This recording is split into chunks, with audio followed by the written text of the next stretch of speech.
Hi YouTube, it's Kathy, and this is my weekly entertainment wrap-up for December 22nd through 28th. This week I read 3 books, I watched 4 things, I watched 1 concert, and I listened to 1 book. This again is my parents' basement because I am home for the holidays, although after I finish making this video I will be going back to my own city. This is also a very special video because 156 weekly wrap-ups means 3 years. As of this video, I've been making these videos for 3 years. And I just wanted to point that out because I think that's really cool. First this week I finished Well Met. This is a contemporary romance between these 2 people that are doing a Renaissance fair. When they talk to each other in person, they don't really like each other, but their characters at the Renaissance fair get along maybe a little bit too well. This was cute and nerdy and basically everything I wanted out of it. You really got to know these characters and you really wanted them to get together because you could see how they would fit, and I liked it a lot. Next I finished Crooked Kingdom, which is the second in the Six of Crows duology, so I finally got to see how everything played out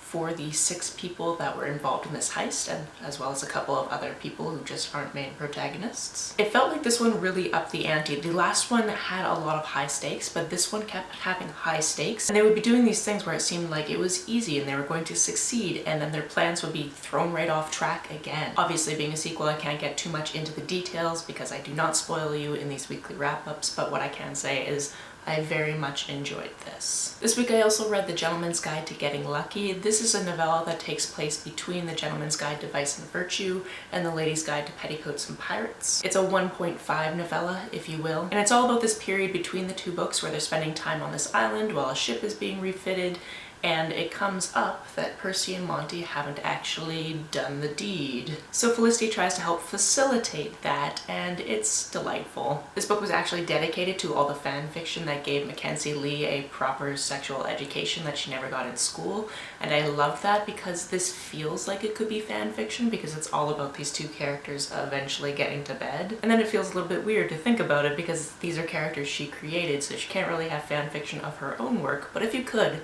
that's what this is, and it was fun. Because I'm home for the holidays, one of the things that I watched while I was here was the Food Network.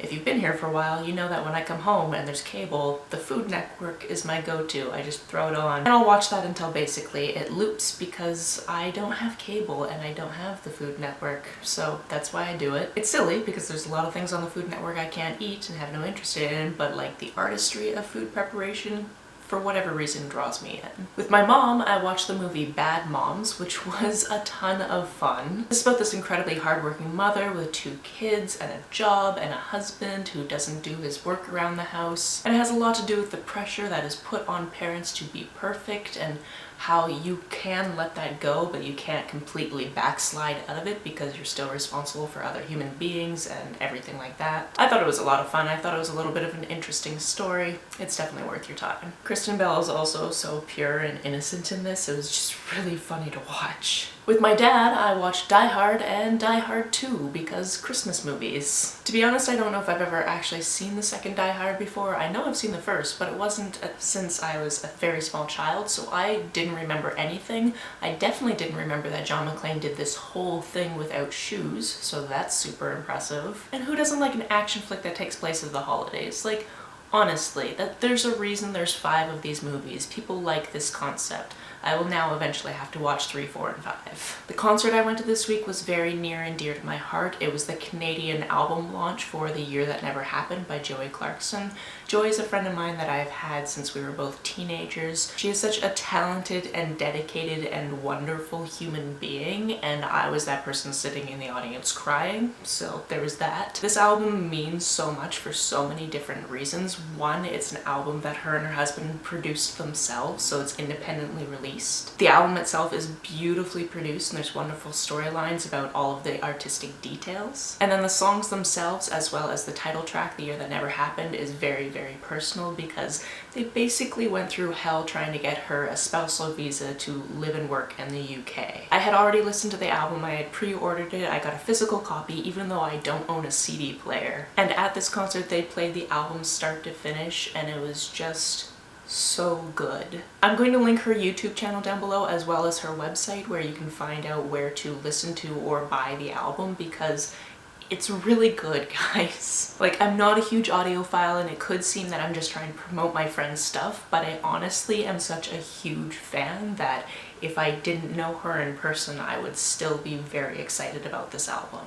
The book I listened to this week, part of it I listened to on a road trip to my parents' house, is Full Disclosure. This book is about a teenager living with HIV. At her previous school, she told someone she trusted, and then that person told everyone, so she moved schools. This book is very much about sex positivity because this teenager has questions about sex and would like to have it eventually. And then it's also about whether or not she should be disclosing her status, who she's going to tell, whether or not she can trust those people because she's trusted people before and been burned. Simone, our protagonist, is also the student director for Rent, which is a little bit on the nose, but it is the production her high school is doing, and I don't care that it was on the nose. It made a lot of sense to tie those ones together. It might also help that it's a show I really like and actually have a tattoo from, so there's that. This book really discusses what it's like to live with HIV, the stigma behind it, having queer parents, coming out as queer as yourself, realizing that you want to date but knowing you're going to have to eventually disclose this piece of information and when to disclose it. I had a very good time with this book and I look forward to anything else written by this author in the future.